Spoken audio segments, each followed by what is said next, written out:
The door is still there. That is the first thing you notice. The building has not disappeared. The sign is still on the wall. The windows are still there. Inside, maybe the chairs are stacked in the corner. Maybe there is still an old notice board, a printer desk, a children's flyer, a sports club poster, a few things that prove the place used to be part of daily life. From the outside, it does not look like much has changed, but the hours are thinner now. The room has to be booked.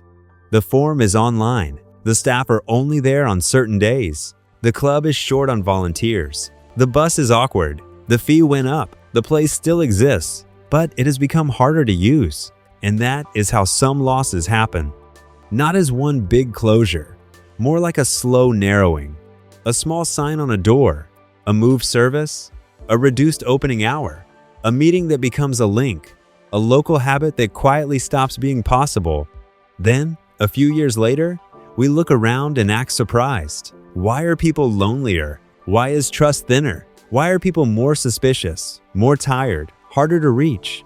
Why does every public problem turn into another campaign, another app, another strategy, another slogan about belonging? Maybe part of the answer is simple. We kept weakening the places where ordinary trust was practiced. A library is rarely just a place for books.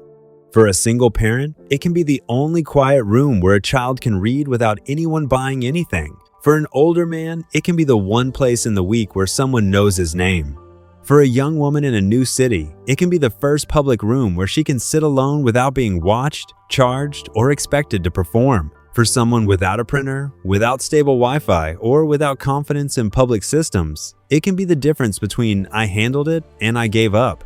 That is not decoration. That is dignity infrastructure. The same is true of sports halls, local clubs, community kitchens, culture houses, neighborhood events, small workshops, adult learning rooms, youth support spaces, and even a laundromat when someone decides to make it more than a waiting room. The Guardian recently described pressure on social cohesion in New Zealand. Financial strain, falling institutional trust, rising isolation, and younger generations feeling less connected. But one of the details that stayed with me was not grand or polished. It was an Auckland laundromat being used as a cultural meeting space. That matters because the answer to social breakdown is not always another panel. It is not always another mental health slogan. It is not always another app with better language. Sometimes it is fluorescent lights, folding chairs, a kettle, a notice board, and the same faces showing up often enough for strangers to stop being strangers. That sounds almost too ordinary. But ordinary is the point. Most community does not begin with identity. It begins with repetition. You see the same person at the desk, the same parent by the door, the same retired man at the table, the same volunteer unlocking the cupboard in the sports hall, the same woman who always stays 10 minutes after the meeting, the same neighbor you nod to before you know their name. Trust is not built by declaring trust as a value. It is trained through repeated contact. That is why losing these places matters. When local places weaken, people do not always say, "I have lost community." They say they are tired. They say they will go next week. They say the bus is annoying. They say the fee is a bit much right now. They say it is easier to stay home. They say the group chat is enough. They say they do not want to bother anyone, and then the habit is gone. Axios reported this month that regular neighbor interaction among young Americans has dropped sharply, with only about a quarter of young adults regularly engaging with neighbors, compared with much higher levels among older people. That can sound like a soft lifestyle statistic until you picture what it means in daily life. Fewer people who notice your bin has not moved. Fewer people who can lend a tool. Fewer people who can take in a package. Fewer people who say, "Are you okay?" before the problem becomes a crisis. A neighbor is not the same as a best friend. That is exactly why neighbor contact matters. It is low pressure. It is small. It is ordinary. It is one of the ways people stay visible without having to perform intimacy. When that disappears, daily life becomes more private, more suspicious, and more expensive. Men often feel this collapse in one way. Not always as a headline called male loneliness. Not always as a sentence they would say out loud. More often as a shrinking list of places where contact can happen without emotional performance. A man may not say he is lonely. He may just stop going after work. He may sit in the car for 10 extra minutes before going inside. He may keep the gym membership but stop talking to anyone there. He may miss the old football club, the workshop, the local team, the ordinary room where he belonged before anyone asked him to explain himself. That kind of contact is easy to underestimate because it does not always look emotionally deep from the outside. But for many men, low-pressure belonging is the bridge, the place before the conversation, the room before the confession, the habit before the help. Women often feel the same collapse differently, but not less. Women may be more likely to build and maintain social ties, but that also means more of the invisible work can land on them. Arranging the meetup, checking on the lonely relative, managing the child's activities, finding the safe group, avoiding the unsafe space, keeping the social web alive when the actual infrastructure has been weakened. When the local place closes, the burden does not disappear. It moves into someone's calendar, someone's phone, someone's unpaid emotional labor. That is the sharp contrast. Men may lose low-pressure contact and retreat. Women may keep the web alive and become exhausted by maintaining it. Both pay, just differently. And if we are serious about ordinary life, we have to be able to say both things without turning it into a gender war. The deeper issue is not that people suddenly stopped wanting community. The frame around community got harder to reach. The World Health Organization has warned that loneliness and social isolation affect around 1 in 6 people globally and are linked to health, well-being, and early death risk. That should change the way we talk about this. Loneliness is not only a private mood. It is not only a personality problem. It is not only something solved by telling people to try harder. OECD work on social connection points in the same direction. Connection is shaped by structural conditions: time, money, transport, work, health, trust, access, and the availability of real places. So when the advice is only reach out, the problem has already been made too small. Reach out to what? To whom?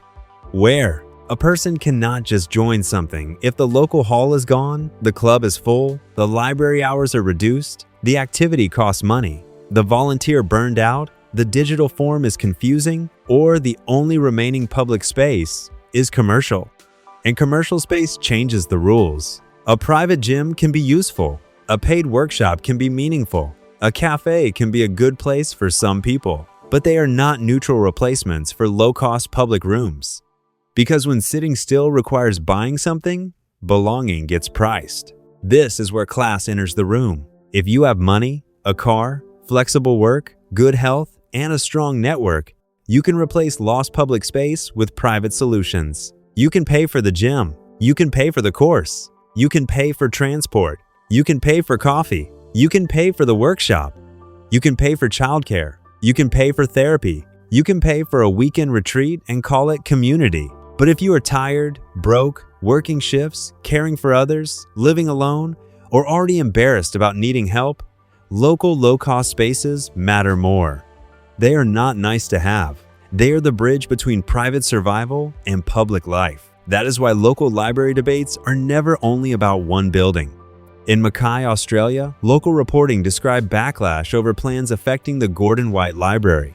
Residents were worried about access, transport, consultation, and the loss of a familiar branch. The council spoke about cost, future service models, and a newer community hub. Budgets are real. Old models cannot always continue unchanged. But the conflict shows the deeper problem. Institutions often count the cost of the building before they count the cost of the human habits that building holds together. A community hub can be good. Digital access can be good. Modernization can be necessary. But when modernization removes proximity, staff, browsing, informal help, and the ordinary ritual of showing up, it is not automatically progress. Sometimes it is lost with better branding. That is the uncomfortable part. We cannot keep cutting, merging, digitizing, and streamlining the places where people meet, and then act surprised when loneliness becomes a national strategy document. The positive truth is just as important.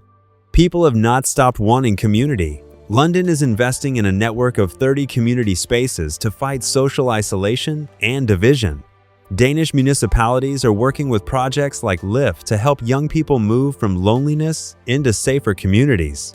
Favrskov's library and culture house strategy describes libraries and cultural houses as local gathering points for learning, democracy, culture, and community.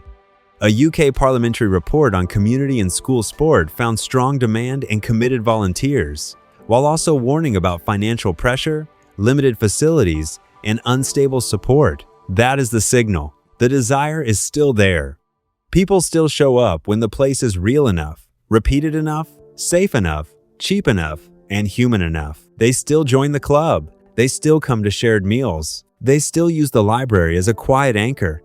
They still need the sports hall, the local room, the workshop, the children's activity, the drop-in session, the person at the desk. But community cannot survive forever as a heroic volunteer project held together by tired people with spare keys and unpaid hours. If a society wants trust, it has to fund the places where trust is practiced. If it wants less loneliness, it has to protect the places where loneliness is interrupted before it becomes identity. If it wants less polarization, it has to keep some rooms open where people meet as neighbors before they meet as opinions. Because once the local place disappears, the replacement is rarely neutral. The replacement is often the algorithm, the private home, the paid venue, the isolated routine, the online group where the loudest person becomes the town square. Aarhus Libraries has pointed to the problem of local news deserts, where the decline of local media leaves local debate and information to social media groups. That is not only a media problem, it is a social infrastructure problem. When real local rooms and trusted local channels weaken, people do not become magically informed, connected, and calm. They drift toward whatever is easiest, loudest, nearest, or most addictive. Then we wonder why trust breaks. Pew Research has shown long-running concern about interpersonal trust. But trust does not live mainly in speeches. It lives in the ordinary ways people learn whether the world around them is safe, fair, familiar, and answerable. The small room matters. The person at the desk matters. The club that is still open matters. The place where nobody has to buy anything matters. The public notice board matters. The shared table matters. The local hall with bad lighting and honest use matters. These are third places, not home, not work, not a performance stage. A local meeting place is not just a room. It is a habit machine, a trust machine, a dignity machine. It lets ordinary people participate without turning every need into a personal failure and without turning every contact into a performance. When those places disappear, community does not disappear evenly. The people with money buy a version of it. The people with energy organize a version of it. The people with strong networks carry on. Everyone else is told to reach out, but there has to be something left to reach toward. Reclaiming dignity here does not mean pretending every old building must stay exactly as it was. It does not mean refusing change. It means refusing to call every reduction progress. It means asking what human habit is being broken before we celebrate what has been optimized. It means counting more than square meters, budgets, bookings, digital access points, and service models. It means asking who loses the room, who loses the informal help, who loses the safe routine, who loses the one place where they were still visible. And it means remembering that ordinary people should not have to turn belonging into a private luxury. Some things need to stay reachable. Some doors need to stay open.